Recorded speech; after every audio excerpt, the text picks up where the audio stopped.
Hi everyone, and welcome to Cat Scratch Kitchen. If you notice, if you've been here before, we're rejuvenating our studio a little bit. We're just in the process right now, but it's going to be brighter and more fun. We'll have more decorations showing up in the next few weeks. And now it's time to have some fun in the kitchen. Today we're going to make our own homemade version of Applebee's Blondie brownies. This dessert has had different names on their menu and currently shows up as Sizzling Butter Pecan Blondie. It's a warm blondie topped with vanilla ice cream, maple cream cheese sauce, and sprinkled with pecans. So rich and decadent, you won't need dessert for a while. Today we're going to make the blondie and the sauce. I'm not going to add the pecans to it today because we have some people that are sensitive and allergic to nuts. So we won't be putting in the pecans, but they will be in the recipe if you want to add them. So sound good? Well, grab your apron and let's get started.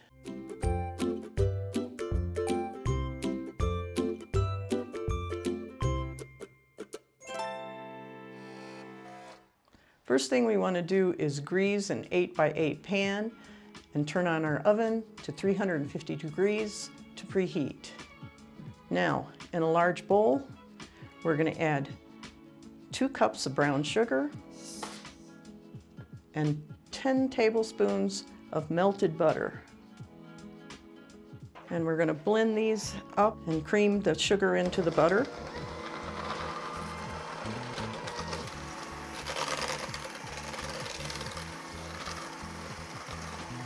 Now add 2 teaspoons of vanilla.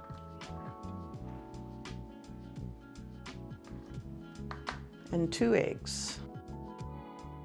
And whip it all together.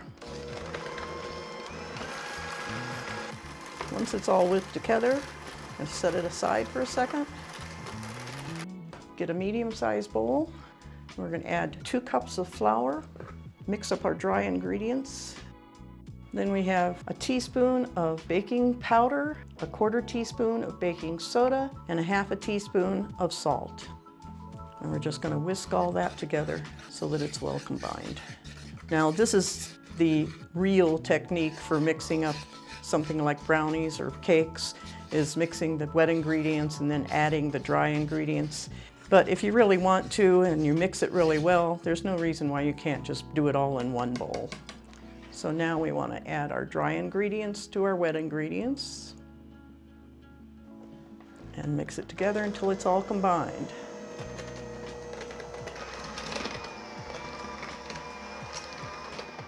Now, if you're using pecans, you would go ahead and add them now. And you want 1.5 cups of white chocolate chips. Now, my chocolate chips are a little bit bigger, but they're flatter. But rather than chop them up, I'm just going to use them like this. I don't mind a larger bite of white chocolate. It's one of my favorites. And now just fold it all through. Once it's all folded through, we're just going to add it to the pan. And just push it around a little bit so it's even in the pan. Now it's ready to put in the oven. We're going to bake it for about 30 minutes. Now, while the blondies are baking, we'll go ahead and mix up the sauce. I've got 1/3 cup of butter that I've melted into a small saucepan. I've got 1 cup of granulated sugar, 8 ounces of cream cheese, 1/4 cup of real maple syrup, and 2 tablespoons of brown sugar. Now we're just going to continue to heat this over medium heat until the sugar and the cream cheese are melted. I'm just going to take a whisk to it to get rid of the last little pieces of cream cheese. Now in the recipe you'll see when I put this all together, it calls for the addition of the chopped pecans, and of course I didn't add that here, but you can.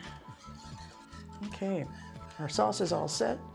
Now we'll just wait for our blondies to come out of the oven and we'll be ready to serve.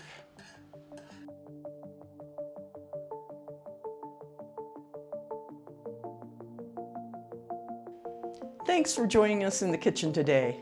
I hope you enjoyed this recipe. If it sounds too rich, of course you can just make the Blondies for a quicker dessert. In fact, you can take any part of this dessert and use it to make something new and delicious. Take a picture of your unique creations and send it along with a note of what you did to my email, which is listed in the description. Then in a future video, we'll share some of your favorite twists and recreations with all of our fans. If you have suggestions for other dishes or copycats you'd like to see, just let me know in the comments. I've received several requests for copycats that I'm currently working on, so keep them coming. As always, this recipe is just below the like button, as well as a link so that you can print it out. Please take a second to subscribe and come back next week for another delicious recipe. And until then, have fun in the kitchen.